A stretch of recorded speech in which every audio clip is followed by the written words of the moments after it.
Parecem coisas muito simples e muito naturais, mas que não é óbvio quando você pensa na estrutura da escola hoje. E que quando a gente insere esse elemento da escolha, você cria uma experiência de aprendizagem totalmente diferente. A família educa e a escola ensina. Isso é um erro.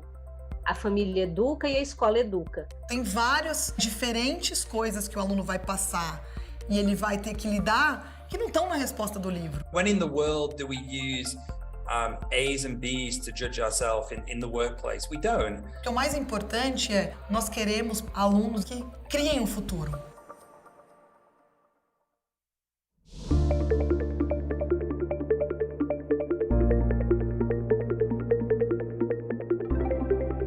A educação é a base fundadora de toda a nossa sociedade. Para melhorar o mundo em que vivemos e deixar um legado para as próximas gerações, é imprescindível planejar e investir na formação desses futuros cidadãos. E à medida que o mundo se transforma, o ensino também deve acompanhar os seus movimentos e tendências. Segundo uma pesquisa da USP feita em 2021, 97% dos professores do ensino público acreditam que a escola ideal seria diferente da atual. Entre as mudanças necessárias, eles incluem metodologias mais ativas e currículos escolares mais conectados com a formação cidadã. Para preparar os jovens para o futuro do trabalho e da nova sociedade que se forma, é necessário compreender quais conhecimentos e habilidades serão essenciais. Será que estamos formando novos profissionais e empreendedores de sucesso? Qual é a cara desse novo modelo educacional? E quem é que está à frente dessas mudanças?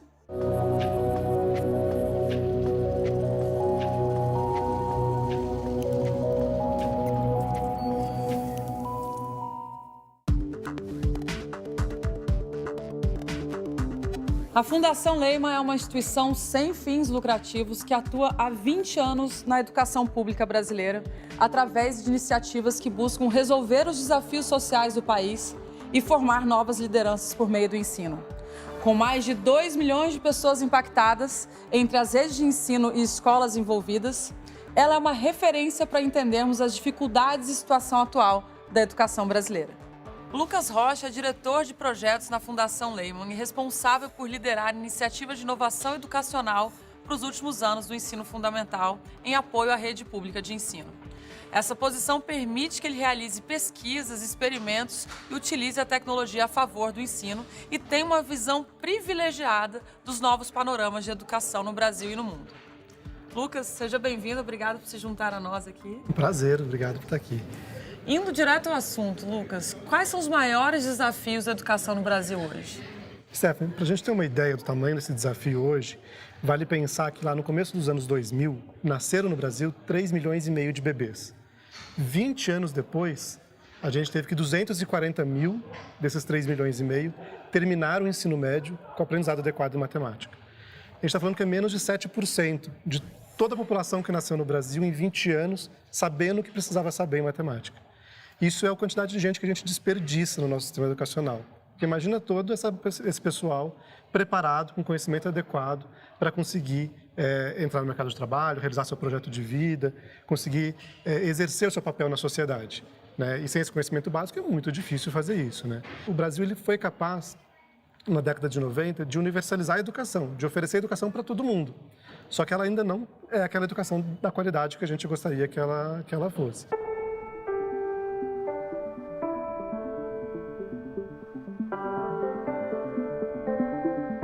Dina Vieira Ponte é uma defensora da educação para a igualdade étnico-racial e de gênero, servindo como instrumento de transformação social e de fortalecimento da democracia.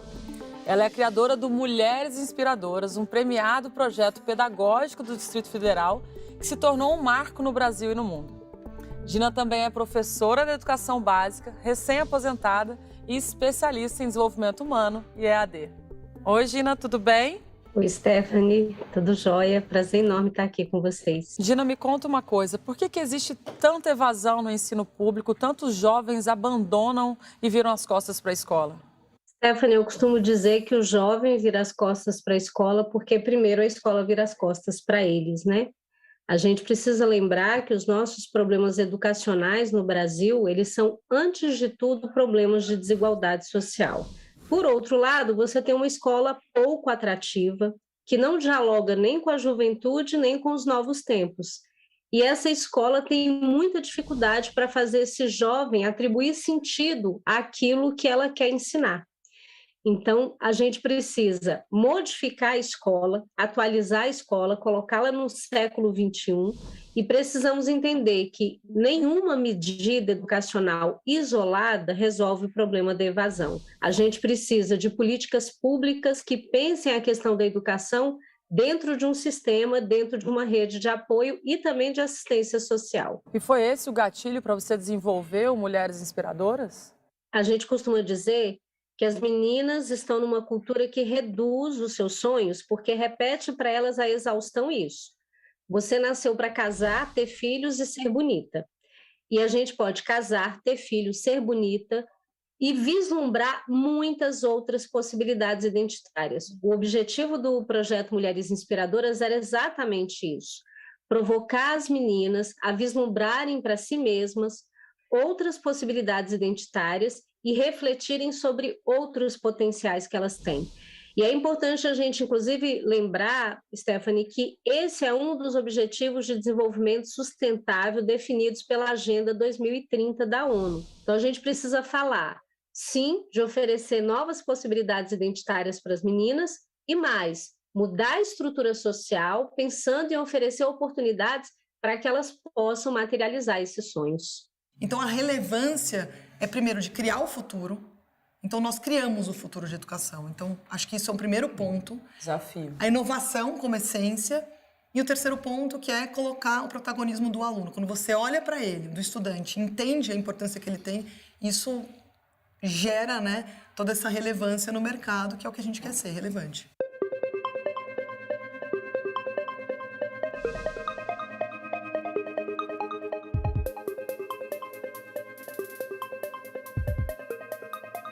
A Tamila Zayer é acionista e diretora executiva do Grupo SEB, um dos maiores grupos de educação no Brasil, que há quase 60 anos atua principalmente na educação básica, com foco em escolas inovadoras, como a Concept e Maple Bear. Ela também faz parte do conselho do Instituto SEB e da Edux, e pode dar um panorama de como a implementação de novos métodos de ensino acontece no Brasil e para onde a gente está caminhando. Camila, obrigada por receber a gente aqui na Concept, né? Prazer enorme receber você aqui. Que bom. Agora, Tamila, me conta uma coisa. Nesses quase 60 anos de Grupo SEB, passando pela venda e recompra do sistema Pueridomus, o que você acha que aconteceu de mais marcante na educação nacional? Está havendo grandes consolidações, como aconteceu no próprio sistema Pueridomus, uma marca que a gente ama, uma proposta de valor super inovadora. A gente comprou a Maple Bear Global, então é a primeira vez que um grupo nacional de educação básica vai, né, além dos seus muros do território brasileiro para o mundo. A gente lançou a Concept, uma das escolas mais inovadoras do mundo. Então, a gente tem visto essa mudança do mercado que ficou muito atraente, do ponto de vista de investimento, de investidores, mas também para o pai, que tem visto a educação como algo fundamental. Então, ela tomou a proporção, a sua dimensão de vários lados e o ecossistema dela, então, ficou muito mais pujante.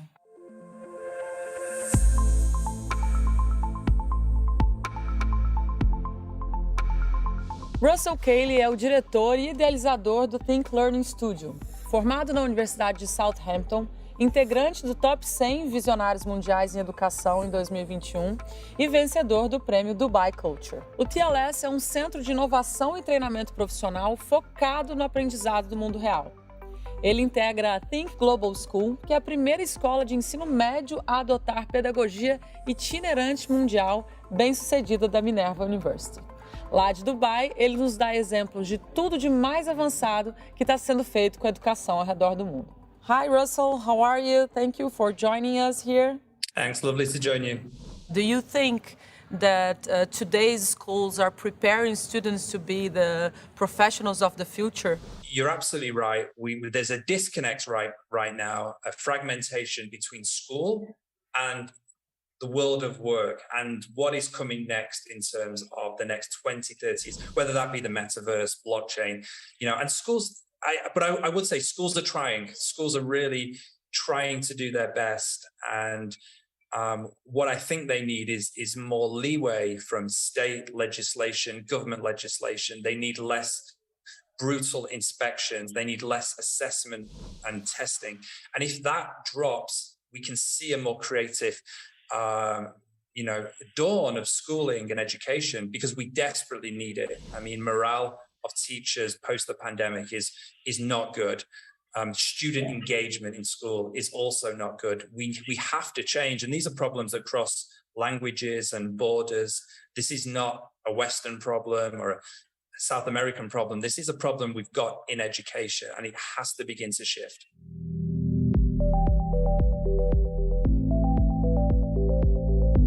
E qual que foi a grande virada de chave para o grupo adotar um modelo do futuro? Em 2017, a gente começou a entender que o mercado ia mudar. Então, claro que não existia pandemia na época, a gente estava se preparando para algumas mudanças, começamos a estudar o mercado lá fora e entender que algumas coisas iam mudar do ponto de vista mercadológico mesmo. Então, bilinguismo, um mundo mais global, transformação digital já se falava naquela época, e os soft skills.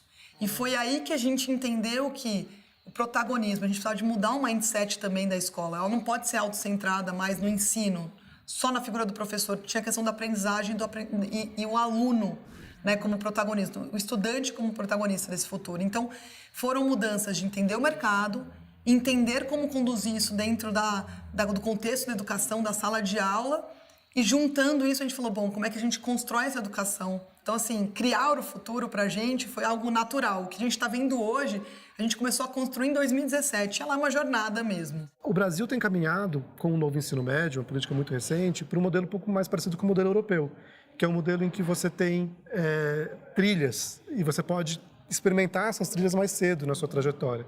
Inclusive, acessar o mercado de trabalho pelo ensino profissionalizante, não necessariamente apenas pela universidade. What exactly is the Think Global School and how it works? Think Global School is, or was, the world's first traveling high school. We attend 4 countries over the course of the year, and we have 2 schools in the field with 30 students each. Think Global School, although the travel is exciting and interesting, what actually defines us, though, is our Changemaker curriculum.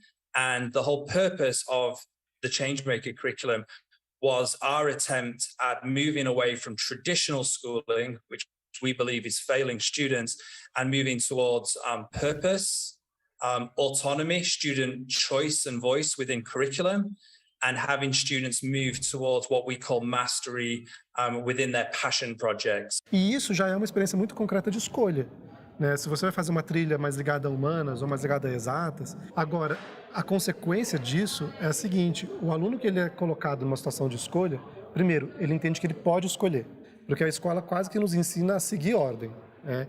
E o profissional do futuro não é o profissional que segue ordem, é o profissional que inova, que inventa, que descobre outras maneiras, que questiona.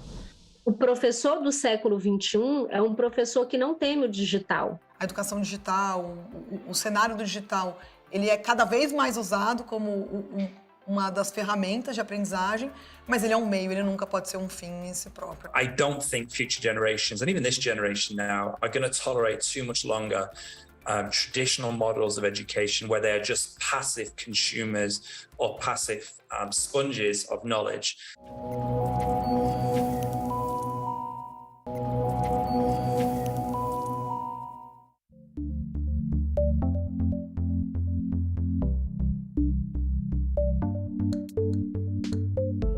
What would you say that is like the main difference from TGS to other traditional schools? The students control probably somewhere between 60 and 70% of their own curriculum.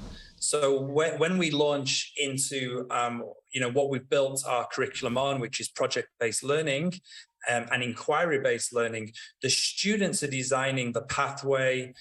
The students are designing their own kind of rubrics and assessment models, and whatever they're prototyping and designing, their final products, the students are leading that design iteration and that design process. At the end, we always will showcase our work. That is a very important part to us in terms of a school. So one example was we were recently based in Dubai, and at Expo, we were very lucky to put our student work on display at the World Expo. So little things like that. Parecem coisas muito simples e muito naturais, mas que não é óbvio quando você pensa na estrutura da escola hoje.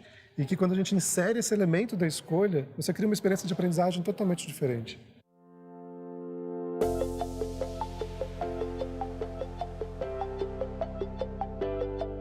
Como é que é a relação de vocês assim com os pais para essa tomada de decisão para escolher onde aquela criança, adolescente, enfim, vão estudar? É bem importante entender que a escolha do pai é na proposta de valor que ela quer para o filho dele.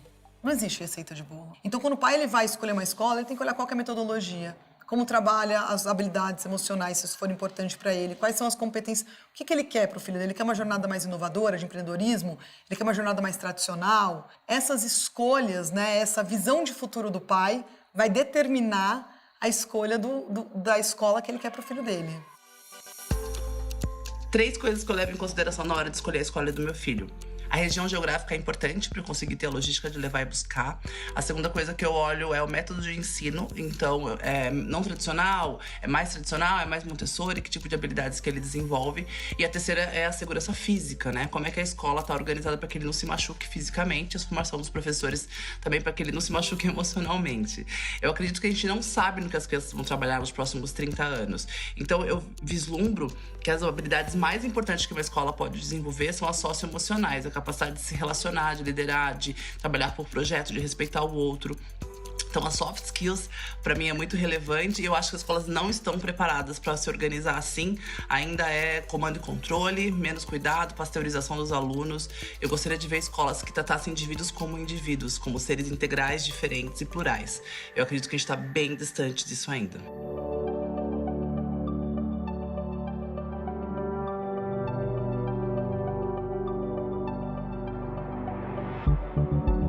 Vocês se lembram daqueles dias de prova na escola, onde o tempo era controlado e todo mundo chegava sob a maior pressão, pensando se tinha decorado direitinho tudo que estava no caderno? Pois essas provas estão com os dias contados. Com a valorização da grade curricular personalizada, medir a capacidade intelectual dos alunos com o mesmo teste não faz mais sentido.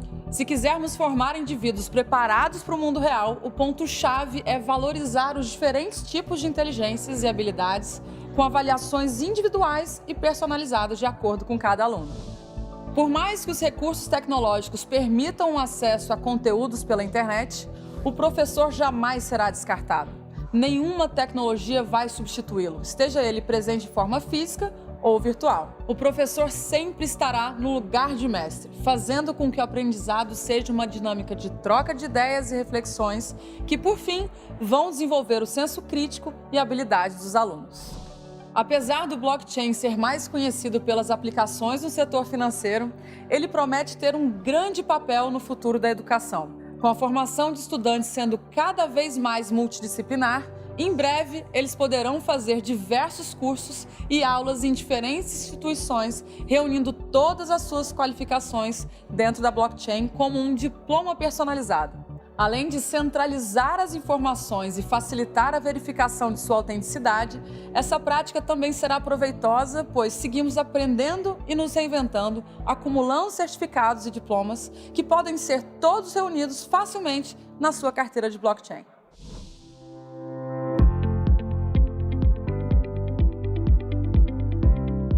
Gina, e me pega muito quando você fala super sobre aprender, na outra ponta está ensinar também, né? O que me leva aos educadores. Você acha que no ensino público atual existe alguma resistência aos professores que tentam promover o desenvolvimento humano e o pensamento crítico? Então, nesse exato momento da história do nosso país, Stephanie, a gente está vendo ser colocado em disputa 2 concepções de educação. Uma concepção tecnicista e essa concepção de uma educação integral. Na concepção da educação tecnicista, eu só preciso me preocupar em ensinar português, matemática, geografia e história. Na concepção de uma educação integral, eu vou muito além e olho para esse sujeito nos seus aspectos históricos, emocionais, culturais, afetivos. Então, a gente está vendo, por exemplo, surgirem propostas como homeschooling, escola sem partido, que partem dessa concepção muito pobre do que seja educação, que acha que eu posso manter o meu filho dentro de casa, ensinar os conteúdos formais e vai ficar tudo bem. Num país profundamente desigual como o Brasil, em que a escola é o ponto de apoio e referência e até o lugar onde as crianças têm direitos básicos garantidos, como o direito à alimentação e a proteção da violação dos seus direitos, falar de escola em casa é um contrassenso. Isso só é possível se tem acesso. Então, conectividade acaba sendo um tema-chave nessa discussão. E quando a gente fala de conectividade, a gente fala, pelo censo escolar, que 70% das escolas têm acesso à internet. Quando você olha o que significa acesso à internet, e você olha a velocidade, latência, para o uso pedagógico, esse número de 70% cai para 17%. Neste cenário, é um instrumento de desigualdade. Então, a gente, primeiro, precisa de políticas públicas consistentes, com intencionalidade, para fortalecer a formação desse professor. E uma formação robusta do ponto de vista teórico, acadêmico, e que qualifique esse professor para organizar a sua prática, o trabalho pedagógico, de acordo com as dificuldades, com as necessidades e com as demandas que ele enfrenta. Então, o professor do século XXI é um professor que não teme o digital. It'll be more of students and future generations desperately seeking models of education which they have more of a direction and voice and choice in. I don't think future generations, and even this generation now, are going to tolerate too much longer traditional models of education where they're just passive consumers or passive sponges of knowledge. Those days seem to be ending fairly quickly. And I think most education professionals recognize that. So I think the future of education is going to focus on some fabulous things, the metaverse, artificial intelligence.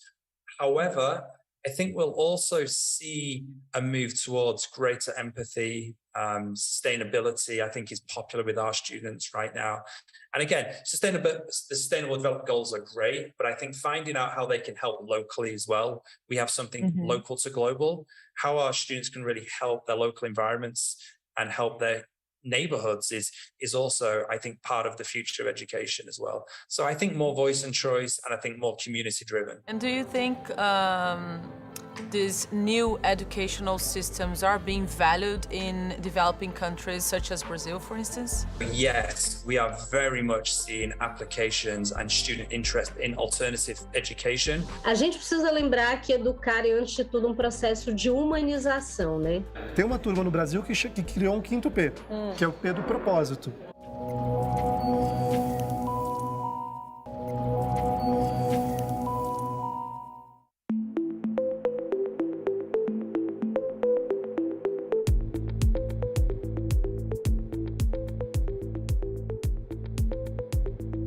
Quando que tecnologia vocês entenderam que era um meio ou um fim? Então, para a gente sempre foi muito claro. Tecnologia, educação digital, fluência digital são meios. São meios de aprender, ele é um lugar, né? Ele é mais uma ferramenta, mais um instrumento, o próprio ensino híbrido, que teve um protagonismo importante, né? A educação digital, o cenário do digital, ele é cada vez mais usado como uma das ferramentas de aprendizagem, mas ele é um meio, ele nunca pode ser um fim em si próprio. O segundo elemento legal de falar de tecnologia é o seguinte: ela não deveria ser pensada para reforçar um modelo tradicional de ensino. Porque se eu for reforçar um modelo conteudista, expositivo de aula, eu estou simplesmente fazendo aquilo que já estava fazendo e que não está funcionando. Está digitalizando e não está inovando. Eu não estou inovando. Quando houve a invenção do cinema, por 8 anos, eles continuaram gravando filmes com a câmera parada, que era como se tirava foto. Depois de 8 anos que eles perceberam que eles podiam mover a câmera enquanto eu estava fazendo uma filmagem. É o que a gente faz com a tecnologia na educação. A gente usa a tecnologia para dar aula como a gente sempre deu. A gente precisa inventar o movimento da câmera da tecnologia na educação. Aqui, Stephanie, o importante é que esses novos investimentos que vão ser realizados, seja pelo leilão do 5G, pelo Fundo de Universalização, por novas leis que estão chegando, eles sejam planejados para realmente levar a internet para as escolas que mais precisam.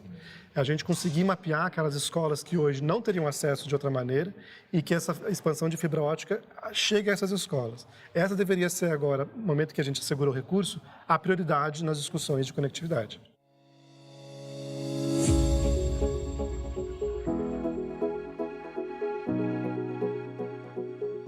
O What are the perks of not grading the students the way we see around the world and like nowadays is almost 100% that schools that do that, right? So what are the perks of not grading students? I think there's a professional element of this where what we do is we assess students constantly throughout the year. And we are very focused on what we would call portfolio-based learning. So the students are going through a learning journey, an investigation, a design, a crafting of projects, and all their learning journey is charted and detailed in a portfolio. Now, these portfolios can range from 50 to 100 pages. They're very detailed, they're very much in depth. They have interviews with their project mentors, they have reflections, they have prototypes in them. So on the professional sense, you get this really detailed tapestry and picture of what the student learning journey was through any projects they do at Think Global School. There's also, I think, so that's the professional element. And then I think there's an ethical element that we just don't believe anymore, that a student does 2 years worth of work and then they say a 3-hour exam on one day, and that somehow represents them as an individual. Mm-hmm. I, as one of the principals of Think Global School and my team, we have a real problem with that. Tem uma mudança importante que ele sai das respostas fixas e ele parte para reflexões, questionamentos, porque o mundo é variável, tem muitas coisas que mudam o tempo todo, tem várias diferentes coisas que o aluno vai passar e ele vai ter que lidar que não estão na resposta do livro. Verdade. Certo? Então, como é que a gente traz isso para ele se sentir preparado? Porque o mais importante é a resposta acontecerá. Mas o aluno é capaz, o estudante ele é capaz de refletir sobre aquilo e trazer novos inputs. Nós queremos alunos, estudantes que criem um futuro. If you have a bad day and wake up and have something to prove, right, then your whole existence within a year is like resumed in one test, right? It seems almost cruel. Exactly, yeah. We just don't. And to be honest, as I'm sure you'll be focused on the show and the program in terms of, what the future looks like and what, we have so much more capability than this as individuals. I visit schools all over the world, and the teachers are desperate to break out of this assessment model that throws a student, as you say, into a room for 3 hours. And the result of that is them as an individual, an A, a B, a 6 or a 7. That's, again, as professionals, we just believe we can do better than this. And there's so many other ways we can assess our students and also have them part of the process. When, when we're being assessed in our jobs, we're part of the process. We give feedback on how we think our performance was and why we did well, why we didn't do well. Again, that should be part of the learning journey as well. And we use exit interviews very regularly throughout the academic year, so the student gets a voice in their assessment as well. E aí, dando um exemplo, a gente tem aluno que foi falar na ONU para fazer um discurso. Você imagina, alguém te ensina na escola sobre a receita, qual é a resposta certa que você tem para falar na ONU, em Stanford, em Harvard, no Google. Então, os elementos e a construção que eles fizeram de criar o novo foi o que levou eles a esse lugar. Então, criar esse repertório, às vezes, é muito mais importante do que só dar respostas prontas. As referências hoje, que nós temos da Coreia como modelo, para o mundo, eu acho que a gente precisa basear em alguns fatores. Estamos falando de um país que passou na sua história momentos difíceis de guerras, de ocupações, de invasões. A única saída era realmente investir muito seriamente na educação em massa de seu povo. E isso se tornou, de certa forma, uma política a nível federal, a nível nacional, mas também local, que realmente ajudou nesse rápido crescimento econômico do país. Até, por exemplo, a construção dentro da cidade do futuro de Songdo, o maior centro hoje para startups do país, e que é uma grande referência para o resto do mundo.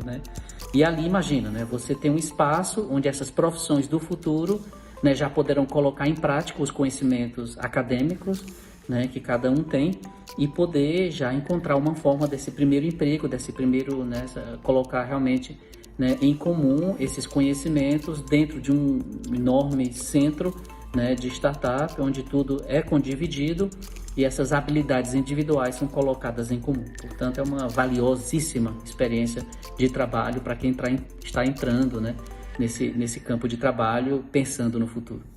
And do you think these new educational systems are being valued in developing countries such as Brazil, for instance? Yes, we are very much seeing applications and student interest in alternative education from Brazil. I think it's a really good question you ask. Is this something that just is, wealthy countries and wealthy students are looking for different education that's quirky and a bit different? That's not what we're seeing with the data. We're seeing that students from all types of countries are now seeking getting out of the classroom, kind of ending that teacher-lecture model that I think students, especially Generation Z, they don't learn like this. Us as adults talking at them for 1 hour, 2 hours, that is not how they learn. The data, again, is very clear on this.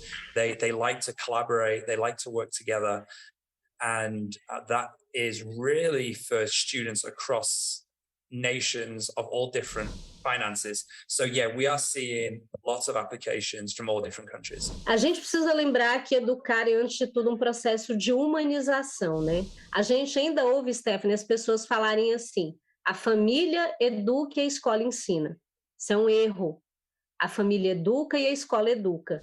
São educações de naturezas diferentes, mas é na escola que os sujeitos vão acessar os saberes plurais, os saberes democráticos, os valores republicanos. E se a gente fosse fazer uma analogia, inclusive, para o estágio, né, de profissional, a gente passou num período ali de home office, mas a importância da escola, da troca, de frequentar um ambiente onde você consegue troca, é a mesma coisa para hoje em dia. Tem home office, mas tem que ter um pouco de empresa também, justo para ter um pouco essa troca também, né? Exatamente. Na educação, essa socialização, ela faz parte da formação dessa criança, desse adolescente. Na Fundação Lehman, a gente trabalha com alguns projetos que eles trazem a ideia da aprendizagem criativa. É uma aprendizagem que se baseia em 4 princípios. E aí a gente usa os 4 P's. O primeiro P é o P dos projetos, né? É o P do aprender fazendo, com a mão na massa, explorando, construindo alguma coisa. Pode ser uma coisa física, um protótipo, uma ponte, uma maquete, ou pode ser um programa de computador, pode ser uma animação, pode ser um musical. A ideia de você pôr a mão na massa instiga outras partes do nosso cérebro, né? Ela coloca a gente numa postura muito mais ativa de aprendizagem. O segundo P é o P dos pares. É o P de que você aprende também na troca com o outro, com o colega, com o professor, com os pais, com a sua família, com seus vizinhos. Essa troca ela é muito importante, né? E ela também traz perspectivas diferentes, ela enriquece a diversidade. Tem o terceiro P, que é o meu preferido, é o P da paixão, que é você aprende quando o que você está aprendendo é significativo para você, ele faz sentido, ele dialoga com o seu contexto, com os seus sonhos, dialoga com a sua história. Né? Quando você está aprendendo uma coisa que te é interessante, você não mede esforço, você vira noite, né? Vai fácil, vira noite aprendendo aquilo. E o quarto e último P, que do inglês é o play, e a gente traz como uma postura de brincar, um pensar brincando, que tem a ver com quando você aprende brincando, no sentido de eu tomo risco, eu sou curioso, eu exploro. É esse tipo de atitude que a gente quer ver na educação. Uma experiência de aprendizagem que o aluno está se arriscando, está explorando. Menos P de peso. Menos, né? P de peso. Brincar e aproveitar que está tudo certo, né? Tem uma turma no Brasil que criou um quinto P, que é o P do propósito, que é quando tudo isso se relaciona com alguma missão, algum objetivo maior de contribuição para a sociedade. Para transformar essa realidade, uma educação verdadeiramente emancipadora é aquela que educa os sujeitos para que eles se compreendam como parte de uma coletividade, de uma sociedade, e tenham um compromisso em fortalecer a democracia para a gente continuar avançando nos nossos marcos civilizatórios, né? Futurologia? Você acha que a tecnologia vai nos permitir aprender de forma instantânea? Não. Aprender sempre vai ser um exercício de muito empenho e muito esforço. E é por isso que faz o aprendizado ser tão gratificante. Olha, adoraria. Se tiver, você é a primeira a implantar esse chip. Tem várias coisas que eu quero aprender. Yes, maybe. I think it could happen because it should sound ridiculous. That is the future if we're reaching far enough. Absolutamente plausível. A pergunta que a gente deve fazer é essa concepção de Homo sapiens que nós queremos? E as instituições de ensino vão desaparecer? Eu trabalho com educação pública e é muito difícil imaginar um mundo em que a educação pública ela não existe porque ela tem um papel de equidade. Então, eu acho que eu não quero imaginar um futuro em que a escola ela não exista como bem público. E acho que isso é importante para assegurar o direito de todo mundo de aprender. E eu que entendo as escolas como espaços democráticos, vou sempre defender a existência de escolas como espaços para aprendizagem e para socialização. Não acredito que as instituições de ensino vão terminar, porque eu acho que elas vão se reinventar, elas vão ser grandes ecossistemas. E acredito muito no professor, ele é uma peça muito importante. I really do feel that schools will either die out or have to really reform. But they do serve other purposes that we should bear in mind. So we need to be careful. Em uma sociedade em que as tecnologias evoluem a todo instante, o modelo de educação como conhecemos também precisa ser repensado. A educação reinventada deve ser, antes de tudo, centrada no aluno e utilizar a tecnologia como um meio para o ensino. É com o apoio dela que seremos capazes de formar os grandes líderes do futuro, ensinando-os a pensar, questionar e, acima de tudo, a aprender. O acesso ao conhecimento tem tudo para ser cada dia mais descentralizado. É só questão de tempo para que as próximas gerações construam seus próprios currículos escolares, frequentem escolas de diferentes lugares do mundo sem sair de casa e desfrutem de uma educação mais personalizada, focada na aprendizagem em vez do ensino. Todos esses avanços são também uma valiosa ferramenta para diminuir a desigualdade entre as classes sociais através da democratização da educação. Mas para que isso aconteça, precisamos de mudanças estruturais significativas em toda a rede de educação pública, algo que não acontece sem vontade política. A educação deve estar no centro de qualquer proposta de governo e, por se tratar de um projeto de longo prazo, precisa resistir às mudanças de administração, independente de ideologias. A educação do futuro já começou e cabe a nós definir nossos papéis nessa verdadeira revolução. E você, já encontrou o seu papel nessa história? Entrevista Lucas 2. Por liderar iniciativas de inovação educacional para os últimos anos do ensino médio, ensino fundamental. And how does traveling around the world... Sorry, again. This girl... Minha voz está muito anasalada? Só um pouco. E currículos escolares mais conectados com a formação cidadã. Para preparar... Deixa eu pegar daí. Que foi discursar na ONU. Avião. Faz isso e acaba?